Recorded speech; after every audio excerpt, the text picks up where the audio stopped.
Sleepy Hollow Season 2 premiere, This Is War. I definitely like this episode. It was a great start to the season. The beginning was definitely a bit confusing. I was really surprised with how they did that with it, sort of starting a year after things had happened. And then I was initially excited for that. The only thing that sucked about it was that they said, like, Jenny died. So that was the only thing that I thought kind of sucked if they were going that route. I thought, it's going to be a year later. And then they would recap throughout the season little bits and pieces as to how they got up to this full year of training and stuff like that. But I definitely enjoyed that little beginning portion. It was cool to see them sort of be just ultra prepared, like when Abbie opened the trunk and there were just guns lined up and they were shooting consecrated rounds and specific arrows and stuff. I thought that was actually pretty cool. It was kind of funny. But after it revealed that it was basically just a mirage, it was really cool how they started things off, and everyone was still split up where they were. Of course, Ichabod still buried alive, Abbie still in purgatory. Her sister had been taken from the wreck, and Ichabod's son had her, and it was just a really cool step. And I was glad to see how much of an important role that his character was going to be in this season. Because once it was revealed that he was his son, and of course he kind of won at the end of last season. Of course he's still alive, so we knew he'd be important in the season. But it was really cool how they brought things around, and he is.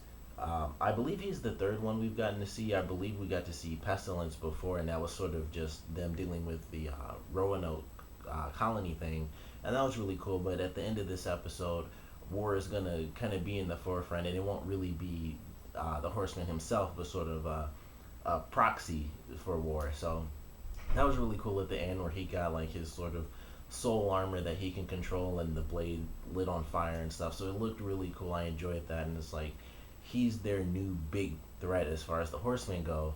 And I'm sure we'll still see the Headless Horseman because it's Sleepy Hollow, so the Headless Horseman is the important role. But it was really cool how they tied him into the show and how he's gonna be pretty much the personification of the big bad guy, which is still Moloch, of course, who of course didn't escape it in this episode, and so he's still going to be trying. We found out that he was looking for this key that Benjamin Franklin had, and he was going to bring his army, his undead army, to our realm. And it was cool what he was trying to do, and then of course he fell, thank goodness. But the key dissolves, and I thought that was really cool. It's like a one-time use. So once that happened, it sort of erased that this entire season would sort of be back and forth with the teams kind of trying to keep this key to themselves. So it was cool to see that happen, because it's like this, what could have been the entire season, and I don't think it would have been a bad season if it was that, but it could have been the entire season where it's the good guys trying to make sure they hold on to this key, and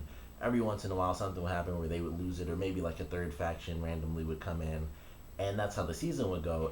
It's gone after this one episode, and then the rest of the season we just have to kind of guess what we're gonna get. So I actually thought that was really cool, because it kind of just leaves you guessing. It's like, well, we know they're gonna look for Katarina, which we also got to see her in this episode with the Headless Horseman, and we know that War is gonna be going after them.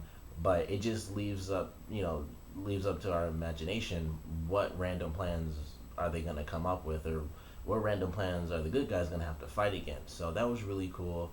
And like I said, seeing Katarina in this episode was definitely interesting. We didn't get too much out of getting to see her. We just see she's captive. The Headless Horseman, who still is still in love with her. We get to see the actual actor. I thought that was pretty cool when he gave her necklace, and it reminded me that she was actually a part of that witch coven. Her power sort of activated, or I guess it was sort of a spell he had cast on it, and she's able to see him. So I thought that was actually pretty cool. And there was even an episode, or a part in the scene, where he's actually not wearing the coat and he's just like shirtless. It actually looked way worse than when he normally has the jacket, because it was much more realistic, because you see the guy's body and stuff, and then they have like the CG head chopped off, and I was like, that looks really gross compared to when you normally see it, and it's not really that big of a deal in my head. And then I saw it that way, and I was like, that really stands out compared to him having the jacket, especially since it's not like close today.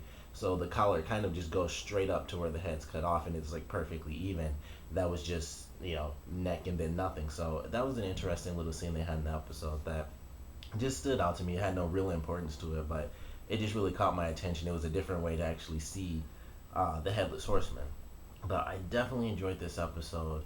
We even got to see the cop from last season who we thought died. He's in purgatory. We probably won't get too much of him this season. I feel like they won't just completely kick him out, especially since the character is played by John Cho, who's a really popular actor. I feel like he'll kind of be like he was in season one, where he'll come in bits and pieces. He might even try to contact Abbie and Ichabod through the mirror we got to see in this episode, which they mentioned that's how Moloch was able to find people, and that's how Katarina did it. So he might try to do that as well, as long as Moloch doesn't find him out and kind of rips him apart again. So I feel like he's going to be in there every once in a while, like, hey, Moloch's trying to do this now that he's not able to escape purgatory with the key.